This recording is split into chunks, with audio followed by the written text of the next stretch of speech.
ಆ ದಿನ ಬೆಳಿಗ್ಗೆ ನಂದಿನಿಯ ಜೀವನದಲ್ಲಿ ನಡೆದ ಒಂದು ಘಟನೆ ಅವಳ ಇಡೀ ಬದುಕನ್ನೇ ಬದಲಾಯಿಸಲಿದೆ ಎಂದು ಅವಳಿಗೆ ಅಂದಾಜು ಇರಲಿಲ್ಲ. ಆದರೆ ಅದಕ್ಕೂ ಮುಂಚೆ ನಡೆದ ಒಂದು ವಿಚಿತ್ರ ಸಂಗತಿ ಅವಳ ಮನಸ್ಸಿನಲ್ಲಿ ಸಾವಿರ ಪ್ರಶ್ನೆಗಳನ್ನು ಹುಟ್ಟಿಸಿತ್ತು.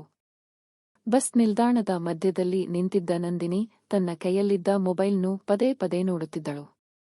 ಅವಳು ಹೋಗಬೇಕಿದ್ದ ಉದ್ಯೋಗ ಸಂದರ್ಶನಕ್ಕೆ ಕೇವಲ 30 ನಿಮಿಷ ಮಾತ್ರ ಬಾಕಿಯಿತ್ತು.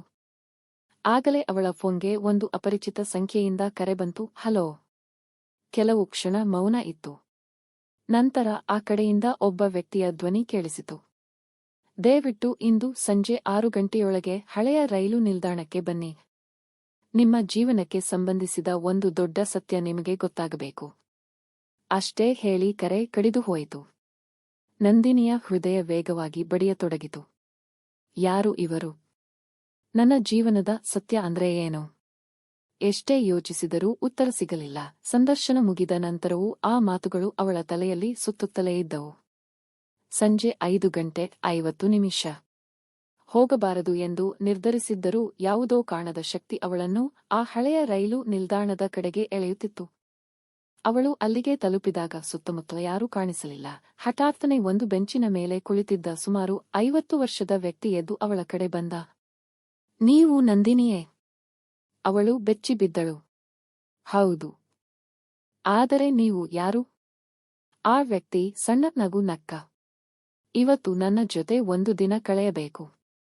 ನಂತರ ನಿಮ್ಮ ಎಲ್ಲಾ ಪ್ರಶ್ನೆಗಳಿಗೆ ಉತ್ತರ ಸಿಗುತ್ತದೆ. ನಂದಿನಿಗೆ ಕೋಪ ಬಂತು. ನನಗೆ ಹುಚ್ಚು ಹಿಡಿದಿಲ್ಲ. ನೀವು ಯಾರು ಅಂತ ಮೊದಲು ಹೇಳಿ.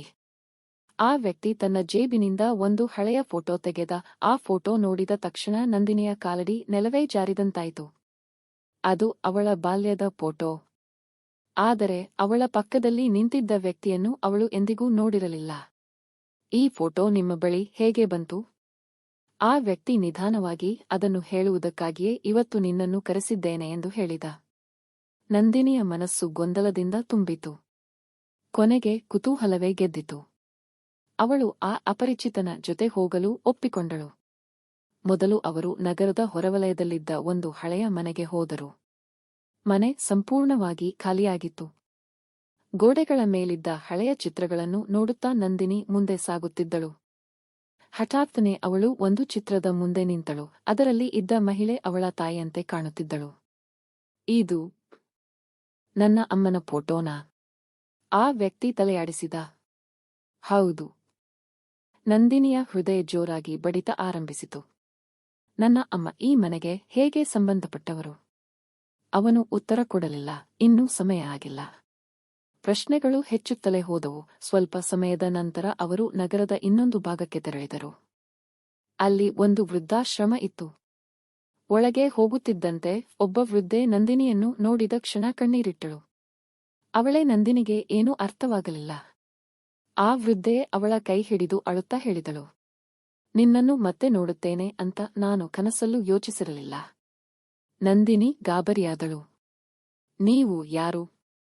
ವೃದ್ಧೆ ಉತ್ತರಿಸುವ ಮುನ್ನವೇ ಆ ಅಪರಿಚಿತ ವ್ಯಕ್ತಿ ಅವಳನ್ನು ಅಲ್ಲಿಂದ ಕರೆದುಕೊಂಡು ಹೊರಬಂದ.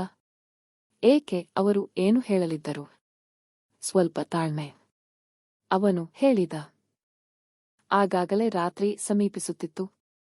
ನಂದಿನಿಗೆ ಈಗ ಭಯವೂ ಶುರುವಾಗಿತ್ತು. ಆ ವ್ಯಕ್ತಿ ನಿಜವಾಗಿಯೂ ಯಾರು? ಅವನಿಗೆ ತನ್ನ ಕುಟುಂಬದ ಬಗ್ಗೆ ಇಷ್ಟು ಮಾಹಿತಿ ಹೇಗೆ ಗೊತ್ತು? ಕೊನೆಗೆ ಅವರು ಒಂದು ಆಸ್ಪತ್ರೆಯ ಮುಂದೆ ನಿಂತರು. ಅಲ್ಲಿ ಒಂದು ಹಳೆಯ ದಾಖಲೆ ಕೊಠಡಿಗೆ ಕರೆದುಕೊಂಡು ಹೋದ.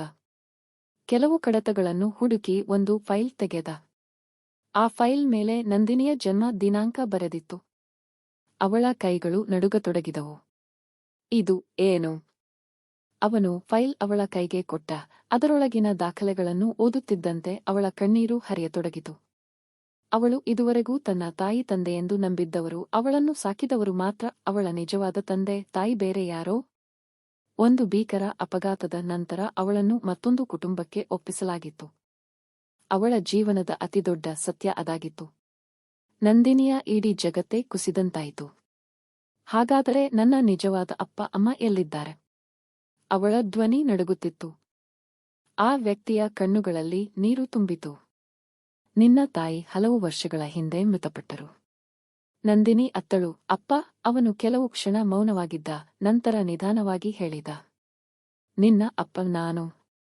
ಆ ಮಾತು ಕೇಳಿದ ಕ್ಷಣ ಕಾಲವೇ ನಿಂತಂತಾಯ್ತು. ನಂದಿನಿ ನಿಶ್ಚಲಳಾಗಿ ನಿಂತಳು. ಏನು? ಅವನ ಕಣ್ಣುಗಳಿಂದ ಕಣ್ಣೀರು ಜಾರಿತು. ನಿನ್ನನ್ನು ಹುಡುಕಲು ನಾನು 20 ವರ್ಷ ಕಳೆದಿದ್ದೇನೆ. ನಂದಿನಿಯ ಮನಸ್ಸಿನಲ್ಲಿ ಕೋಪ, ದುಃಖ, ಸಂತೋಷ, ಗೊಂದಲ ಎಲ್ಲವೂ ಒಂದೇ ಸಮಯದಲ್ಲಿ ತುಂಬಿಕೊಂಡವು. ಹಾಗಿದ್ದರೆ ಇಷ್ಟು ವರ್ಷ ಎಲ್ಲಿದ್ದಿರಿ? ಅವನು ತನ್ನ ಕತೆ ಹೇಳತೊಡಗಿದ. ಅಪಘಾತದ ನಂತರ ಆತ ಗಂಭೀರ ಗಾಯಗೊಂಡಿದ್ದ. ಚೇತರಿಸಿಕೊಂಡಾಗ ಮಗಳು ಕಾಣೆಯಾಗಿದ್ದಳು. ಅನೇಕ ವರ್ಷ ಹುಡುಕಿದರೂ ಸುಳಿವು ಸಿಗಲಿಲ್ಲ. ಕೆಲವು ತಿಂಗಳ ಹಿಂದೆ ಮಾತ್ರ ಅವಳ ಬಗ್ಗೆ ಮಾಹಿತಿ ಸಿಕ್ಕಿತ್ತು. ನಂದಿನಿಯ ಕಣ್ಣಲ್ಲಿ ಕಣ್ಣೀರು ತುಂಬಿತ್ತು. ಆದರೆ ಅವಳ ಮನಸ್ಸಿನಲ್ಲಿ ಇನ್ನೂ ಒಂದು ಪ್ರಶ್ನೆ ಉಳಿದಿತ್ತು. ಹಾಗಾದರೆ ಇಂದು ಬೆಳಿಗ್ಗೆಂದೇ ಈ ರಹಸ್ಯ ಯಾಕೆ? ಅವನು ಸಣ್ಣ ನಗು ನಕ್ಕ. ಯಾಕೆಂದರೆ ನಾನು ನಿನ್ನನ್ನು ಕೇವಲ ಭೇಟಿಯಾಗಲು ಬಯಸಲಿಲ್ಲ, ನಿನ್ನ ಜೊತೆ ಒಂದು ದಿನ ಕಳೆಯಲು ಬಯಸಿದೆ. ನಂದಿನಿಗೆ ಮಾತೇ ಬರಲಿಲ್ಲ. ಅವಳು 20 ವರ್ಷಗಳಿಂದ ಕಳೆದುಕೊಂಡಿದ್ದ ತಂದೆಯನ್ನು ಕಣ್ಣೆದುರು ನೋಡುತ್ತಿದ್ದಳು. ಅವರು ಇಬ್ಬರೂ ಆ ರಾತ್ರಿ ನಗರದ ಹೊರವಲಯದ ಬೆಟ್ಟದ ಮೇಲೆ ಕುಳಿತಿದ್ದರು. ಚಂದ್ರನ ಬೆಳಕು ಅವರ ಮೇಲೆ ಬೀಳುತ್ತಿತ್ತು. ತಂದೆ ನಿಧಾನವಾಗಿ ಹೇಳಿದ, ನಾನು ನಿನ್ನ ಬಾಲ್ಯ ಕಳೆದುಕೊಂಡೆ. ನಿನ್ನ ಮೊದಲ ಮಾತು ಕೇಳಲಿಲ್ಲ, ನಿನ್ನ ಮೊದಲ ಹೆಜ್ಜೆ ನೋಡಲಿಲ್ಲ. ನಂದಿನಿ ಅಳುತ್ತಾ ಅವನ ಭುಜದ ಮೇಲೆ ತಲೆ ಇಟ್ಟಳು. ಆ ಒಂದು ದಿನದಲ್ಲಿ ಅವಳು ಅಪರಿಚಿತನನ್ನು ಭೇಟಿಯಾಗಿರಲಿಲ್ಲ.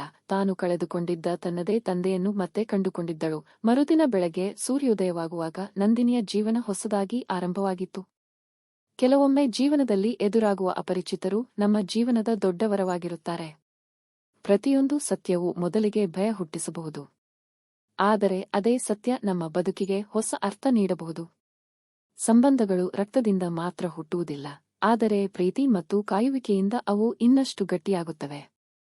ಆ ದಿನ ನಂದಿನಿ ಒಂದು ದೊಡ್ಡ ಪಾಠ ಕಲಿತಳು.